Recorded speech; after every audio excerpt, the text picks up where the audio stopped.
Hello, everybody. I am Dr. Duke, and this is another installment of Right Makes Might. Well, the American left, as if we needed proof of this, has completely gone out of its ever-loving mind.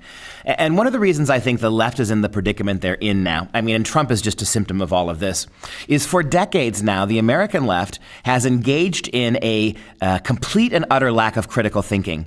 Rather than engage with the arguments of those of us who are not on the left, they simply try to shut us down, they punish us, they try to get us removed from office, fired from our jobs for simply having a different worldview. This echo chamber that the left has created for itself, the media, Hollywood, never was it more badly exposed, more revealed for the intellectual fraud that it is than in the election of Donald Trump. Think about this for a moment. Recently, when a woman went to a Walmart bakery to ask that they make a cake for a policeman's retirement, and the employee said, absolutely not, we are supporters of Black Lives Matter, we will not make your cake.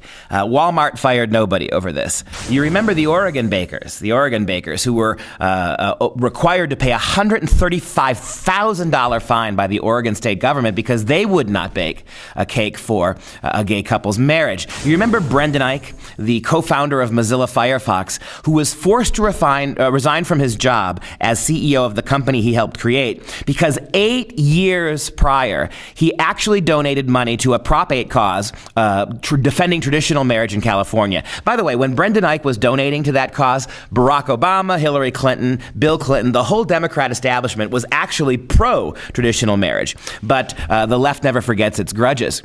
And so all of this garbage that we've had to put up with, and now we find out in the wake of the Trump election, you have the CEO of Pepsi Company, Indra Nooyi, who is now arguing that those people who support Donald Trump, those people who vote Republican, should not use their products, it's unacceptable. We don't want to be associated with them. You have, of course, Matt Maloney, the liberal CEO of Grubhub, who basically told his employees, that if they voted Republican or supported Trump, they should quit the company immediately.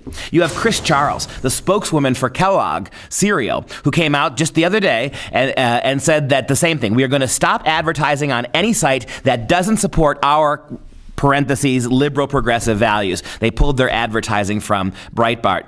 Of course, keep in mind that the Kellogg Company are also tremendously big donors to the Soros Progressive Tides Foundation. So there you have it. Think about what happened to the Benham brothers, two Christian brothers who had a TV show, a house flipping show on Home and Garden TV, because they are Christians who themselves had spoken out against gay marriage. They were drummed off of Home and Garden TV by protesting liberals.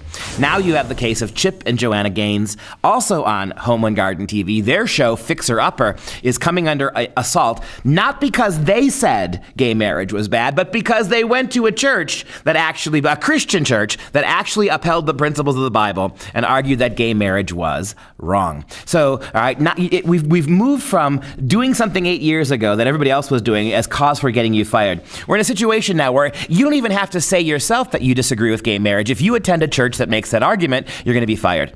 This is why the American left has lost the battle of intellect. They've lost the debate. They don't debate anymore. The insular worlds of Hollywood, of academia, certainly of these big corporate companies. That's the thing, too. The Democrat Party has morphed into the party of big government, the party of big corporation, the party of crony capitalism. All of these big corporations now that are seeking to punish their employees and to chase customers away. I don't know how the stockholders feel about that. Chase customers away. They're all part of the Democrat establishment now. And the hypocrisy of this, it's obvious to say, is galling. How about Keith Ellison, the Muslim Congressman from Minnesota, who was being considered to lead the Democrat Party, the DNC? Ellison's Imam, the very mosque that Ellison attends, his Imam said, quote, that homosexuality is not what God intended. It was wrong. Ellison, of course, as a Democratic Muslim, supports gay marriage.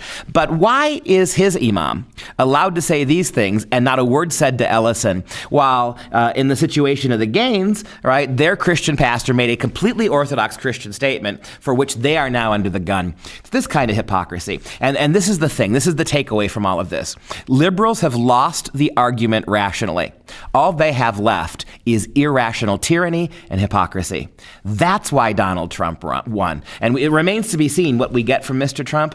But this kind of faux hypocrisy, the more we expose it, the more we call out this double standard, the more maybe we'll back some of the more honest liberals. Oxymoronic, I know, but maybe we'll back some of them into the corner where they have to come out thinking instead of have to come out banning. Would be a nice world to live in.